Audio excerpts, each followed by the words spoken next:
Yeah. Yeah. My throat's on fire.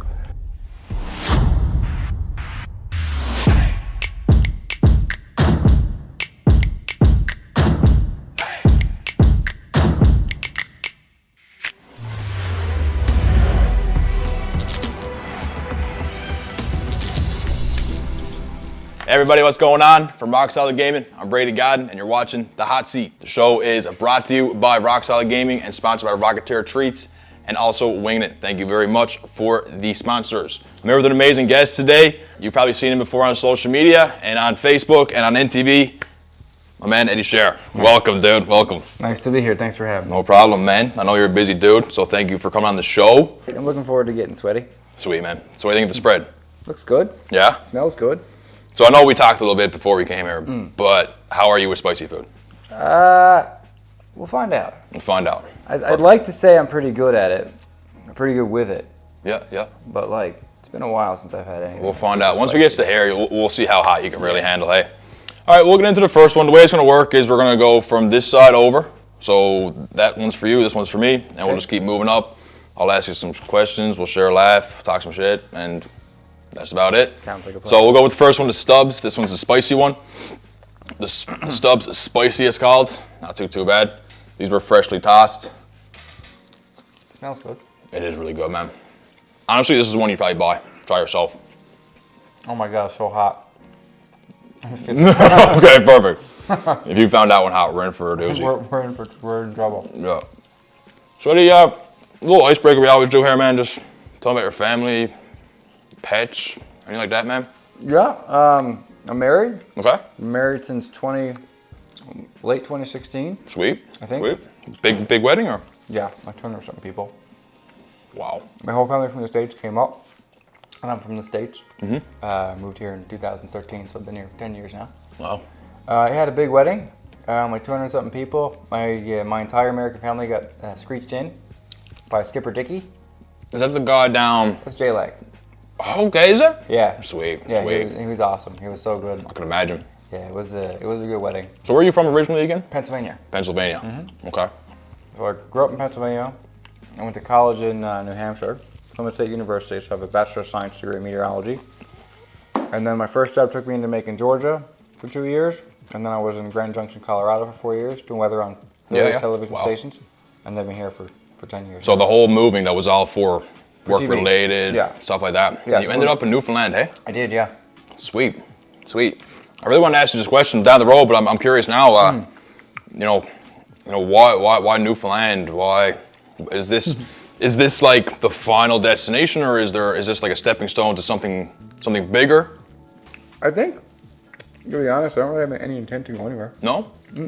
No, I'm gonna clean my face off. Yeah, man, do your thing.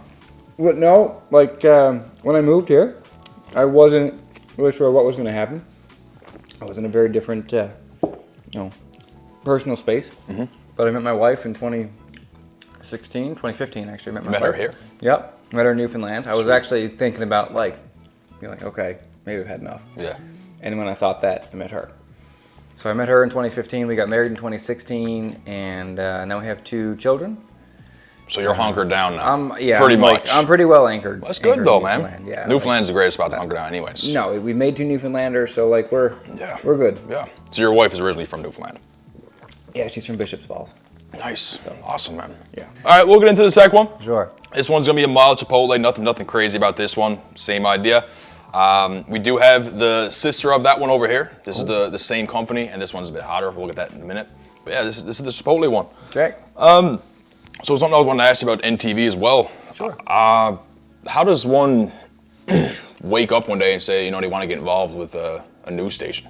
To be honest, so when I was in high school, let me go back.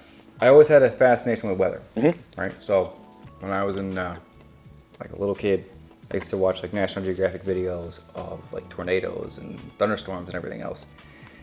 And I had that fascination as long as I can remember. And at some point down the line, I got obsessed with snow. Okay. Don't know when I was a little kid. And then some point down the line further in high school, I started basically predicting the weather for my classes. So where would you get that information from? I learn how to find it on the internet at Wow. that time. And like Google wasn't as prolific as it is now. Yep. There were like some weather sites that I had. It was very basic Yep, yep. information, right? Yep. And I would kind of use that to what I thought I would utilize that the best I could at the time, not knowing really what I was looking at. Yeah. But I did decide at that point I wanted to be a meteorologist and I wanted to be on television. So I went to, I started looking at schools in the States. I had a meteorology program, picked one, got my degree, and my motivation was to get through school to be on TV. So you never had to do no journalism? No. Nothing like that? I did an internship Okay. with a couple of television stations. Nice. Down south? Yeah. Sweet. Yeah, in Sweet. Philadelphia. And that's kind of where you got your feet wet a little bit, and Yep, then yep. that's where I started to make it after I Nice. graduated university. So you like how do you get so much information? Like how are they getting 7 days, 10 days, 14 days information? So there's basically like computer models. Okay. They're supercomputers that take the current state of the atmosphere, and with the advanced equations that I learned in university, Yeah. will simulate the weather pattern out, 3 days, 5 days, like 7 days, 10 days. And, depending on the computer model, some are really good at forecasting the weather in the next like 3 hours, 12 hours, and some are good at forecasting 3, 4, 5 days out, and some are okay at 6, 7 days out. Yep. But generally anything outside of like 7 days is like really unreliable. Oh yeah, for sure. For So sure. like, when you're seeing stuff on social media, someone saying, "Oh, we're gonna have a blizzard next weekend," and Yeah. it's Saturday, you're like, It's gone. nobody knows that, and like that's why, like I said this evening, like you got to know your sources, Yeah. right? Like I know what I'm looking at. Does the person who is putting that out, showing one computer model run a week from now of a blizzard, do they know what they're looking at, and do they also know what the implications are of what they're putting out on the internet? So it's a lot. There's a lot to it. There's a lot to it, and Wow. there's this big social side to it too, right? So it's like there's a technical side, which I feel like I'm pretty good at, like Yep. actually forecasting Yep, and getting yep. the forecast like as right as I can. Newfoundland's hard. I'm not going to be very all Oh, the time. it's probably the hardest spot to ever do it. I think I've imagine. been wrong with once since I moved here. That's a joke, right? I'm not gonna be that guy to say you get everything wrong. I have no idea. I have no idea. Generally, I'm close. No. Like most meteorologists are close. Like even if it doesn't do what we think it's going to do, generally there's a good reason behind that. Yeah. Like like a wind shifter or something. Wind shift Like, or yeah. storm track changes or Yeah. it doesn't come together as forecast, and that all comes back to the modeling. Okay. And that's Sweet. part of what makes Newfoundland and Labrador so hard. It's like the modeling for here isn't always great. Because it's like right off the coast and you got stuff coming from south. Yeah, we're just on the border of like all the kind of good data. So like Yeah. where forecasts might be really good in the States and like over Nova Scotia, New Brunswick, PEI, they're not always good up this way, right? But like if there's a forecast, if there's say weather in US that's tracking towards Newfoundland, you can kind of say like it's coming towards us, obviously.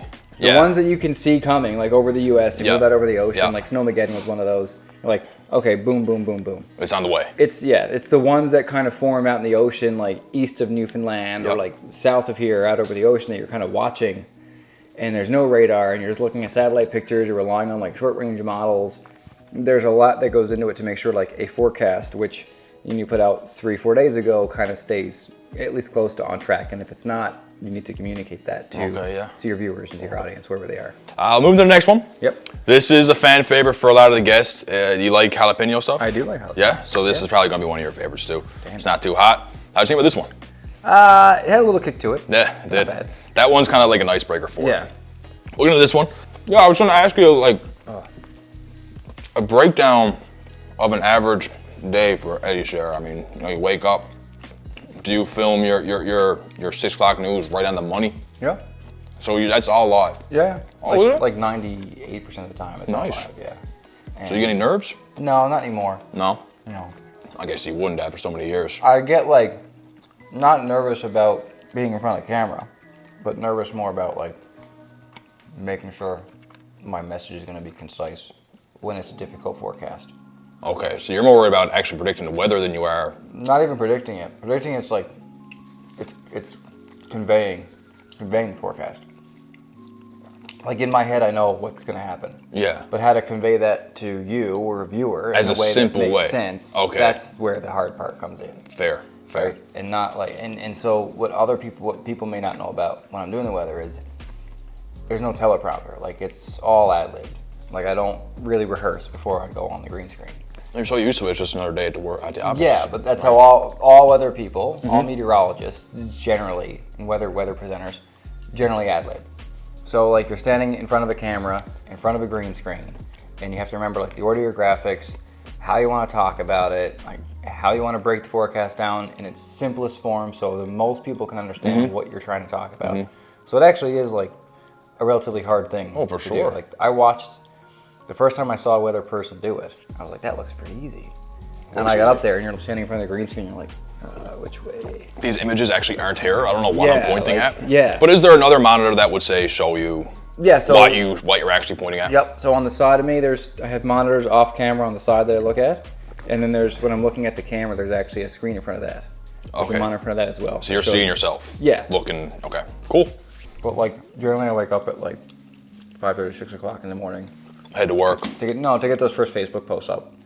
You do upload a lot, man. Yeah. So that starts like 5:30, 6 o'clock in the morning, depending on the day, and then gotta get the girls up, get the girls to school, and then I got some home stuff to do, or try and get to the gym, or X, Y, or Z, and then I generally start working like between 11 and 12 during the day. So you're kind of in your own time. To a point, yeah. You got to get some stuff done, but you can do it throughout the day. Yeah, I can kind of do it throughout the day. Yeah. So my day's a bit staggered. The hours are a bit odd, but like, and depending on the weather, the hours might be really late or really early, and it just depends on kind of what's going on. Cool, man. That's sweet. Summer's a quiet time. Yeah. Yeah. I'm sure it is. So do you think anyone else on NTV would have a good shot at this? Oh, probably. You think so? Yeah. Some hot wing lovers? Oh, there's a bunch of people down there that love hot wings. Yeah. Yeah. I'm sure there is. One of my, our photographer, Glenn Andrews, loves wings. Is he? Yeah. Sweet. Yeah, a bunch of guys do. And the girls too, I think. So next thing I want to talk about, which is this new thing that I have no understanding of whatsoever. Okay. Zero understanding of. I think you mentioned it in a Facebook post a few days back. You were sending your audience or your Facebook followers to Twitter because of this. Yep. The C-18 bill. Bill C-18. I wanted to chat about that. We'll get into the wing, but I did want to chat about that. Like, what does that mean? So, now. We can get into the wing if you want to as well. No, so I just want to preface this by saying, like, what I say may not necessarily be the view of my employer. Okay. So, I have to preface it, but I'll get into, I won't give you necessarily my opinion, but what it is. So, Bill C-18 is a bill where the Canadian government, the federal government, has said that they would like digital news intermediaries, which are sites like Facebook and Google, any site that essentially a news link can be placed on. They want those hosting sites. So like NTV, let's say I make a story on NTV, a story for the website. I take that story, boom, I put it up to Facebook, right? The government considers NTV a news outlet. Yep. And Facebook would be considered a digital news intermediary. So the government wants digital news intermediaries to essentially pay news organizations for the links that are up on their websites or on their platforms. It seems complicated. What I was told was it just wasn't allowed. I mean, I guess there's more to it, obviously. Well, so that's the essential bill that was passed. Yeah. And Facebook and Google, because it was really directed at them, have basically said, we're not going to do that, and if you pass this bill, we're going to not make Canadian news available to Canadians on our platforms. Wow. So far, Google is still putting up Canadian news content on their platform. So when you open up like your Google app, you'll see like news stories. Yep. Facebook has blocked all Canadian news publishers from being able to publish on the platform. So when you say blocked, does that mean if you upload something, it immediately comes down? So what happens is, any news platforms' Facebook pages are currently inoperable. So really? They're still there, but you can't see any of the content in Canada. I'm just spitballing here, but obviously NTV, when they set up a Facebook page, they make it as a news or organization page. Right. Same with us, like we would make it a content creator page. Right. So could they just simply take that out and make it work? I don't know. I mean, that's just something, that's just, Facebook's a big company. Like, how would they know that you're just...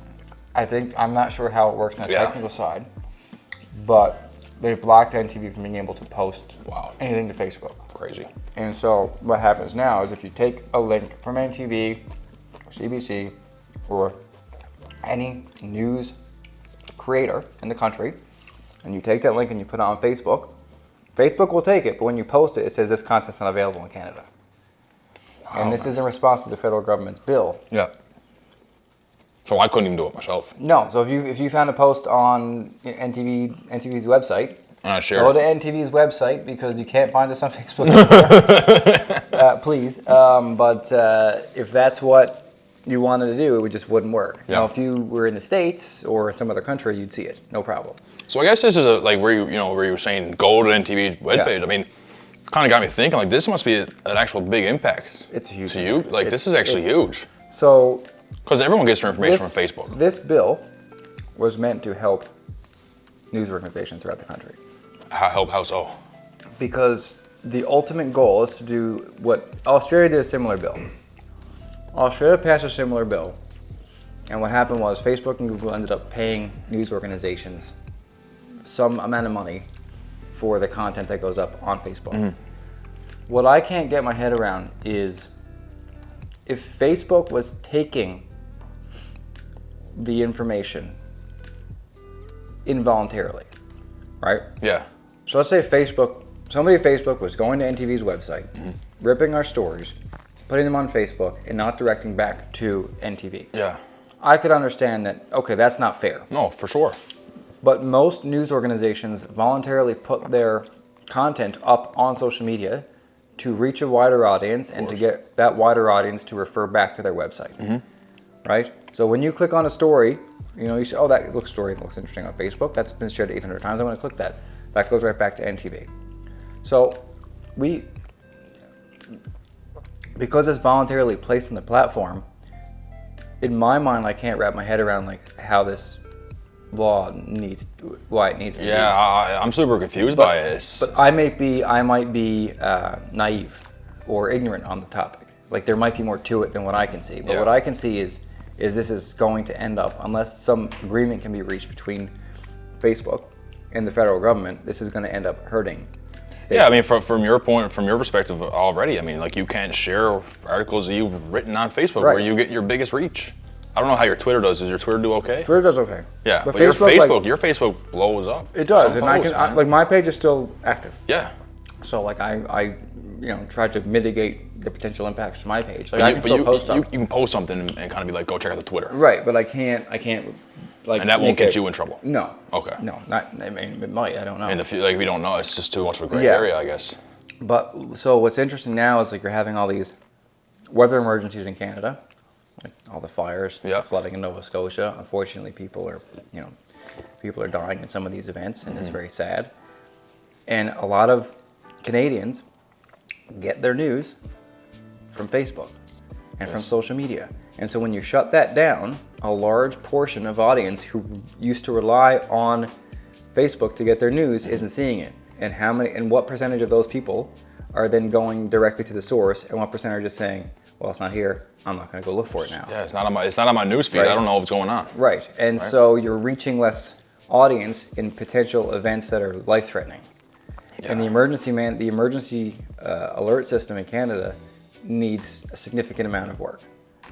Oh, you mean the thing that comes up on your phone? Right, on your phone. Yeah. Like, especially when it comes to weather events. Like it needs work. And so like when we get alerts from the police or from the government, it's all on social media, Facebook and Twitter. And so when you're eliminating Facebook or a news organization from being able to relay that on their website and subsequently on Facebook, you're reaching a lesser audience. And what is the impact on that going to be? I'm not sure. But I certainly don't No. I'm not a fan of this bill. So this bill C-18 But I'm also not an owner of a news organization either. So no. I'm looking at it from a different perspective. No, but I mean you're in there though. I mean, you're in the thick of it all. Right? Yes. Like my opinion I think is valid. Yes. But I'm also not the owner of a television station. So No. I can't necessarily see it from that perspective. No, that's right. Yeah, as we go into the fifth one here, Eddie, we're halfway through. I did want to ask you again, another thing related to your job and stuff like that. With the what's it called, the Titan submarine. that happened. Yep. I see a post you put up on Facebook. You were stood next to Anderson Cooper. Yeah. I was wondering if you had a chance to meet him. And if you did, like, how was it? Like, it was very brief. Yeah? Very brief. I did meet him, but it was like, you know, how are you doing? And that was about it. That was it, yeah. Damn. So one of our reporters, Becky Daly, she did interview Anderson. Oh, really? Mm-hmm. And obviously, was she nervous? I wonder. No. She was, I think, but she did great. Yeah. And very, like, down to earth. But Anderson, like, he's phenomenal. He's a legend, I guess, in your field. He is. And he works like a hard. Yeah. I guess you call him an anchorman, right? He's an anchorman of like he's an anchor, CNN. Yeah, he's an anchor. He's an anchorman or anchor person, I guess. And he's very good at what he does. Yeah. Like he is. There's a reason why he's, you know, probably CNN's like crown jewel. So do you think he doesn't use one of them teleprompters? He does. He does. He has a teleprompter, but he also is like he's a really good reader of the news. Like so, like in an emphasis way. Right. So when you watch him, it doesn't seem like he's reading, right? He's like talking to the camera, right? He's very natural. It really doesn't. And that takes time to be really good at, and he's really good at it. When he was here, he came in, I think he was here like late one night, and he worked like literally from like 7 o'clock in the morning to like 10 o'clock the next night, like nonstop. Just hair. And like he was just on there like all day covering that story, like all day long. Wow. You obviously loves what he does. He does, yeah. But he's really good at it, and Toni Marie Wiseman is also, she's a phenomenal news reader. She reads like I'm talking to you right now, and I cannot read a teleprompter to save my life. And so to watch her do that, and she makes it like almost like it's effortless. And I guess to you, that's kind of really like hard. a goosebump standing up kind of thing. Like it's I mean, it's just like you just listen to her read, and like her, like the way she reads, like her intonation, how she speaks to the camera, like it's just so smooth, so fluent and smooth and stuff. It's like she's very, very talented, like kind of right on the same level as Anderson. So this one here not too hot? No, I don't find it too bad. It's a bit sweet too. This one's really good. Get my face on this one is the cherry one. That's probably why you're eating the sweet. Yeah, I mean it's a bit hot, but like you're cleaning them too. You said you weren't hungry. I wasn't. The wings are good. They are, man. Winging it. Great wings. A little bit of an after kick on that one. It's like coming in now. Yeah. A couple of them are little creepers. We're getting to the sixth one. This one's actually one of my favorites. It's just called the Scorpion. I think Heartbeat the Scorpion. But, by the way, if you ever wanted to get these, man, you can get them at Dominion, Sobeys, all local shops. I'll get some of them for sure. Except for, what is it, the last two? The last two you cannot get on the islands. Okay. You had to order out. Okay. They're all. See if I want to try those. Once I try those, we'll see how I feel. You may never want to eat them again. I'll be honest with you. So yeah, do you have any memorable moments that you'd wish to either erase or showcase again? Let's see. One I wish to erase. Do you remember when we had the Chase the Ace down in the Goulds? Yes. And it was like, I think up to $1 million. Yep. I was out there covering that like everyone else was, and I was just ready to go on air, and a lady came up and licked me right in the face. What? Yeah. On air? Right before, but came up and like licked my whole face. Why? Don't know. Just was in love with you or something? Like what? I guess she felt it was a good idea at the time. She must have been excited for Chase the Ace. I'm not sure. So you just wasn't live though? No, it wasn't, but it was pretty damn close. Not my, pretty gross. I would imagine. The same thing happened to, I think, a reporter in Toronto, and I believe the person who did it was charged with assault. Really? Yeah. I mean, I guess it is a stranger. Yeah. Like we know who you are, but you don't know them. No, and I didn't think anything of it at the time, but like, I mean, you want someone coming like lick your face, man. Hey, man, don't even make sense. It's a funny memory, but at the time, I didn't really think anything of it. And yeah. Like after, I was like, that's pretty. Yeah. Like you know. I guess I'm more so talking about live though. Like, is there anything that's happened live? But I guess you can kind of just erase it. No, when stuff happens live, I mean, you actually have to just kind of. It just is what it is. It's easier to do stuff live than just to tape it. True. Because when you're taping, it's got to be like generally perfect. When it's live, like it is what it is. Yeah. No, I haven't had anything like. I almost tipped over in a boat one time. But that stuff's funny We though. were live though. But that stuff's funny though. Yeah, like I was out paddling in Mundy Pond, and it was one of those. I think it was a dory. And there's a guy up in Fogo Island who does these dory races, and he has arms like the size of my neck. And he's like one of the biggest men I've ever seen. And so like, I guess the live hit was like, you're going to go in a boat and row with him. Mm-hmm. And so the boat, meant for two people. We had our photographer and our videographer Dan was in the back like this. The boat was like tilted up, and we're just running around Mundy Pond like on the news. Yep. And all of a sudden, like when we were live on there, we hit a stump. In the water? Yeah, like we must have like ran into a stump, and I was like, oh my god, like the boat is definitely tilted. Like it all happened so fast, and like I didn't curse, but it was like, oh. So if you did curse, then what would happen? Yeah, like I don't know, I don't know. Yeah, man. But I didn't. That's good. But I thought we were going in, and on the other side of it, looking back, I wasn't wearing a life jacket, which was foolish. Now, like I know how to swim and all. Yeah. But like you're supposed, when you're in a boat, you should always wear a life jacket. Of course. Yeah. Of course. So like safety first. Yeah, safety first. All right. But anyway, that was funny. So what about like the best, like maybe an interview you had with someone, or you don't do many interviews anyways, really. I do, but I don't like. I watched you do an interview a couple months ago. Yeah. It was after the Janeway telethon, I think. It was with a little girl, and you were eating pie, I think. Yeah, that was probably before. That was maybe it was before. Maybe it was before on my timeline. That stuff is really fun. Yeah. Like, so generally, like I get to do kind of some fun stuff like that. So like that was I think Janeway's champion child. Her name's Abby. Okay. And Abby had leukemia. Okay. So she doesn't now. She's in remission. Well, that's good. Yeah. That's good news. And so we were the keg was doing a thing where we had dessert, like the proceeds from dessert went to the Janeway. So it was the keg? Yeah. Okay. So I was down there talking to her, but I do a lot of interviews pretty frequently. But like one that, probably stands out the most, there's something to think about. I'll probably come back to. Yeah, definitely come back to it. There's a lot, but I don't know. But you didn't do the telethon though. You were there the whole time, right? I've done the telethon for like 10 years. How much was it after? This year, 2. Did they reach their goal? 4. I think we were like 2.5 or something. We got 2.4 or 2.3. Is it more or less than last year? Is it I think it was on par? A little less. So still a lot of money though. It's still a lot of money. Still a lot of money regardless. Yeah, like the Janeway Foundation is really important for pediatric healthcare. Like, and what the foundation does is really, it does help further. I heard it was for equipment. It can be for equipment. It can be for generally it is for equipment or supplies. Mm-hmm. So I didn't know this until recently, but when you go to the health science, right? Generally they have like one size of every tool. Maybe a couple sizes of every tool. Okay. So if they need like a tool to do some kind of procedure, they have like adult size tools, right? And adults are generally like relatively even sized. Mm-hmm. When you go to the Janeway Hospital, like you can need a tool that's used for like a preemie to like being 18 years old.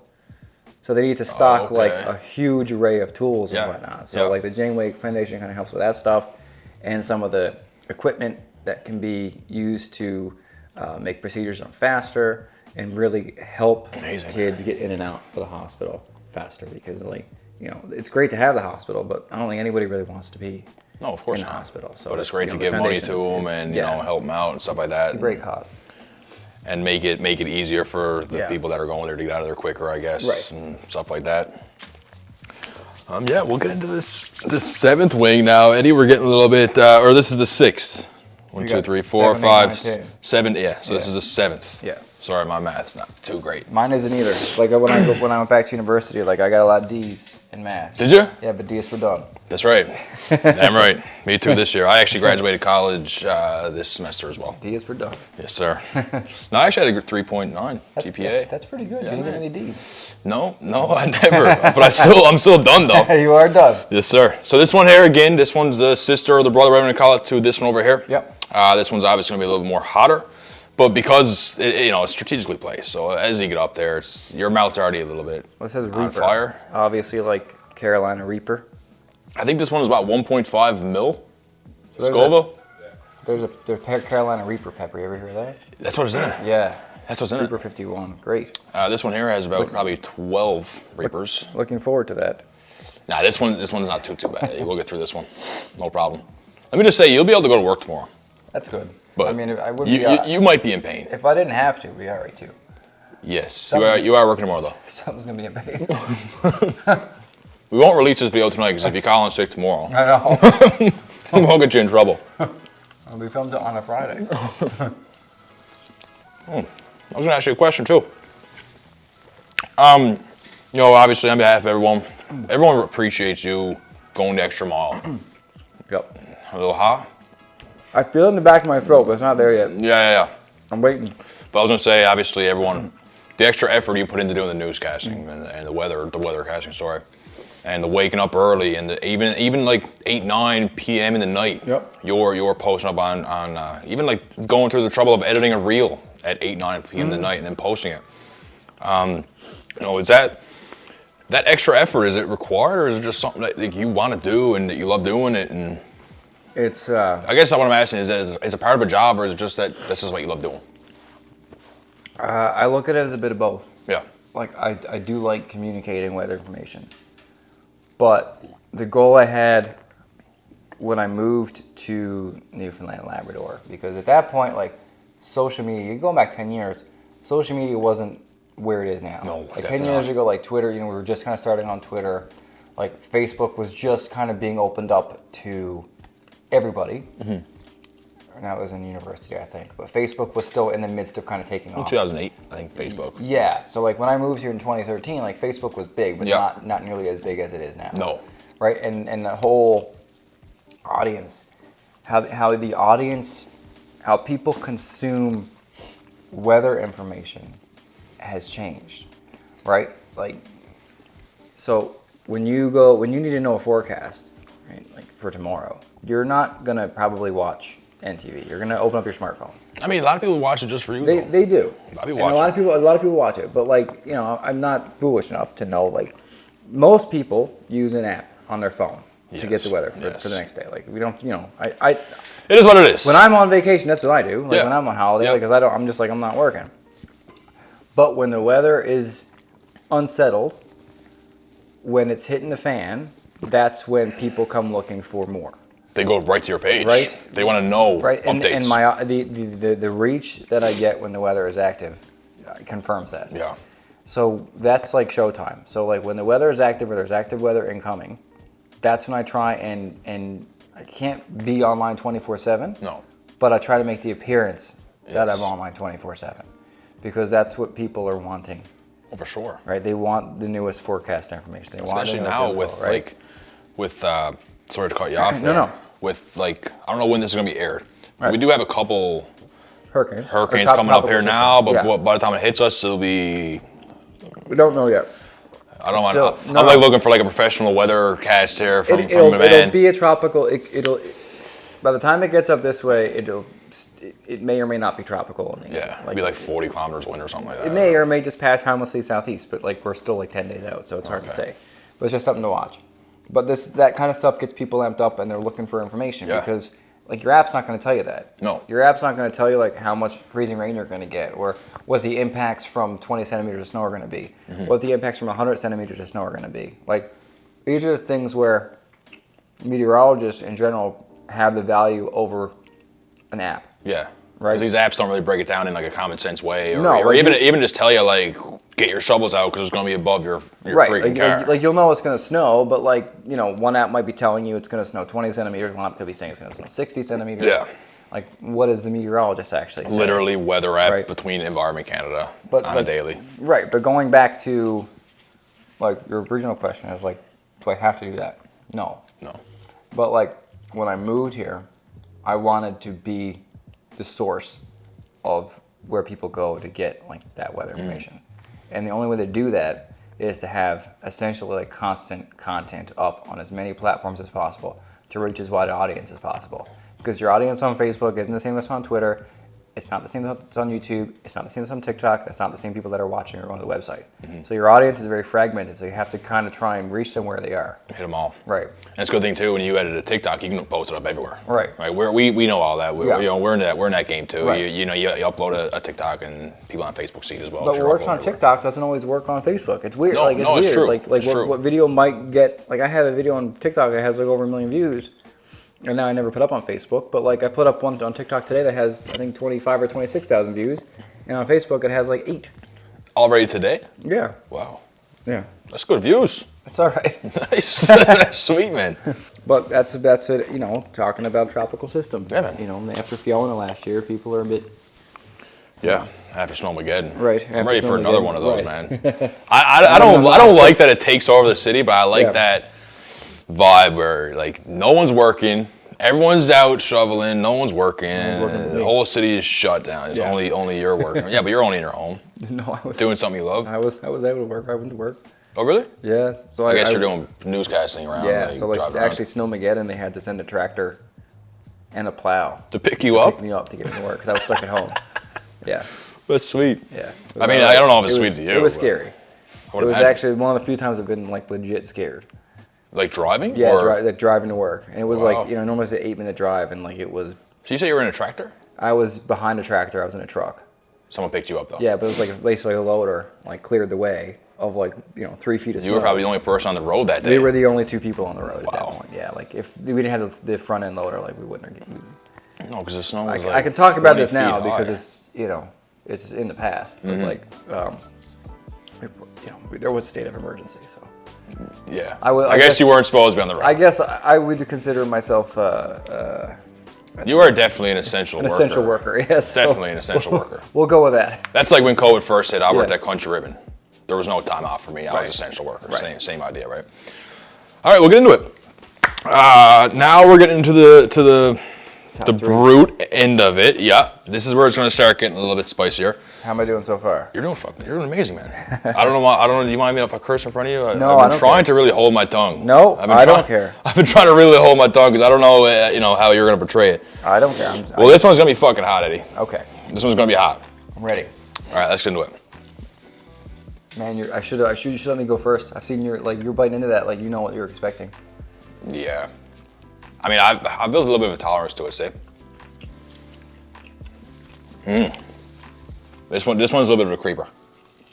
Yeah, my lips are on fire now. Yeah. Not too bad yet. No. So, another question I wanted to ask you too. How do you deal with all the memes? How do I deal with them? Yeah, like the negative comments and stuff. Don't bother you? Nah, not really. No? Nah, I try not to. Let I know them you out. rarely Like, get a forecast wrong. Yeah. every once in a blue moon. Ooh! I'm not ready for that one. Every once in a blue moon I'll get it wrong, but no, like it comes with the territory, and like you know, most people are good. Some people are gonna, for lack of a word, shit on me, and that's it. And like unfortunately, like that comes with the territory. If I couldn't Taking a take stride. it, if I couldn't take it, then I'm in the wrong field. Same with us, right? It's gonna happen. Oh yes, for sure. By the time you get to here, usually people are pretty done for. My taste has been a bit off last few days. Yeah? Oh, who knows? You might come through this like a champ and not even freaking. Usually people are like literally tears coming down their eyes once we get to these couple. I'll try it. Now you're taking like a champ. I'm sweating now. Yeah, it gets hot, huh? It's a bit hot, yeah. Is your drink cold? Is this drink cold? Cold enough. Want some ice? Like take it out of my hand? No. No, you good? Yes, I'm good. You good? Let that one sit too long now. But yeah, about the whole. What was it? The outhouse? The outhouse. You have fun doing that stuff? Mm-hmm. I would imagine. So you were given a script, eh? Yeah. Sweet. Yeah. That's freaking amazing. So like, I met Marcus. Like I came over, like it was just like this. Like you know, went in the shed, whatever. Marcus was talking to me just like you. Yeah. We sat down to do the skit, and he like went into character, and I found it like I couldn't contain myself. No. It was so funny. Like I just look at him and start laughing. Like Those guys are hilarious, yeah, man. they are. The I'm going to see outtakes are Mike in funny. September, man. Yeah, so am I. Are you? Yeah, I'm At Jack Byrne? Yeah. Yeah, I'm going the same time as you. I can't wait. Yeah, Mike. I saw Mike at Holy Heart. It was very funny. Yeah, man. Yeah, he's funny. You got that Cecil bit. Yeah, It's he freaking was hilarious. like you forget like he's so good at playing Cecil. It like you forget it's like you. You forget it's actually someone. Yeah. Yeah. Freaking I, awesome. I did a couple of skits with Mike, and I asked him about that. I think it's after like his grandfather or something. Like it's got to be like. Yeah. And the thing is, like, as someone who's from away, like, if I just moved here, I probably wouldn't have understood. a lot of the humor, definitely not. Definitely But now I find it like, you know, quite funny. Did you ever see the Newfoundlander versus guy? It's like an old school one. Do you guys remember what I'm talking about? Yeah. Newfoundlander Versus, it was called. And it was, what was his name, man? Same idea though. Yeah. Same idea, just doing skits. And this is like 2010 on YouTube back in the day. When I first moved here, we had Snook on NTV. Snook. Pete Soucy. Okay, yeah. And I didn't know that Pete was like, I didn't know it was a character. I don't remember what you're talking about, obviously. Snook. Oh, you have to Google it. You have to like YouTube it. Like, and it was a character. It was like a skit we had on NTV like every week. Really? Yeah, but it was like, I didn't realize it was a skit for the first like probably like 2 months I saw this. So I was like, this guy's ridiculous. You just thought it was a traditional Newfie fucking I just thought it was like newscaster. this random guy that we had in our newscast who was like very like, you know, Newfie, I guess you'd say. not I wouldn't say that, but like very eccentric. Yeah. But no, he's real. A character. It's character. Yeah. Character. So this one, just let you know, just to, I don't want to scare anything, this is 6 million Scoville. So I think it went from like 1.6 million to 6 million. Great. Very excited. It won't get too bad. It's the NFOD that I'm worried about. We'll get into it. But yeah, like I mean, back to the skit that you did at the outhouse. I mean, you did a great job. Thank you. You did an amazing job. It was hilarious. I think in the next one they did with Brad Guzzu, I think it was. That was like kind of like a same kind of. That was another great thing, right? Well, I think it was mimicked after like Between Two Ferns. Was it? Is that what? Okay, yes, it was. Like between two. Between two boys. It was like between two boys and boys. between two slipper pies. Yeah. Like, between two boys or something, boys or something. Buoys, but yeah, like, buoys. From that way, you know, boys. Yeah. Oh my God, man. Here we go. Yeah, no, they do it great, man. Yeah. And like they don't put out a whole lot of content, but No, when they do, it's a do, banger. it's funny. It's a good one. That's why I do so good, man. I rode in the regatta for like 5 years. You did what? Rode. You did? Yeah. In St. John's Regatta. Oh, did you? Yeah, for like 5 years. What? Like at the Kitty Bitty? Yeah. You rode? Oh man, yeah. With like the NTV crew? Yep. Championship races and everything. You were in championship race? Like 3 times. Sweet. This year? No, not this year. The last time I rode was 2019. So you haven't rode since? No. I Okay. finished third. Right on. Yeah. Cool. Okay. Some people know that, some don't. No. I had no idea. Yeah. You ever shoot out that gun? Nope, not yet. Maybe next year. But the NTV crowd is there though, up in that tower, aren't they? No, that's timing tower. But that's where they shoot the gun off. Yeah. Cool, man. Did you ever do the dunk tank? Mm-mm. You should, man. No, I don't like You'd that. gather a crowd around there. I don't like dunk tanks. No? Are you nervous or? Germs and all that stuff. Fair enough. I wouldn't think about that, see, but like, Not my favorite thing. that's fair. I think I did one once and I was like, oh. I Maybe for a really good cause, but like. mean, for a good cause, you do anything. Yeah.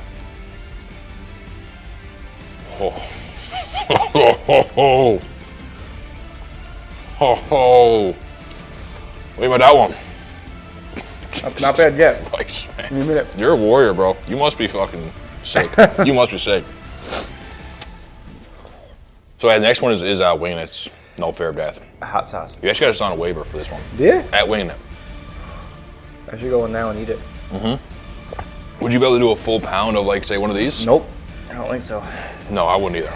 All right, we're gonna do the last wing, Eddie. All right, let's do it. NFOD. Thank you, Winging It, for the amazing wings, always. Thank you, Rocketeer Treats, for the sponsor. Let's fucking do it. All right, I'm gonna leave for a minute. Yeah, I would just do a little bite. See how it sits. No, it was bad at first. They're all creepers, Eddie, man. All of them. Oh, there it is. Yeah. It's got that bitterness. Eddie, Feel that one burning down. I don't know what to ask you. My brain's rambled here. Down in my loins. My brain's rambled. Completely rambled. Yeah.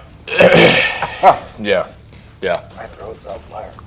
I did want to go back to one question though, because I really did want to know, like, do you actually have no other like plans to move? Like, this is the end goal. Newfoundland is the end goal.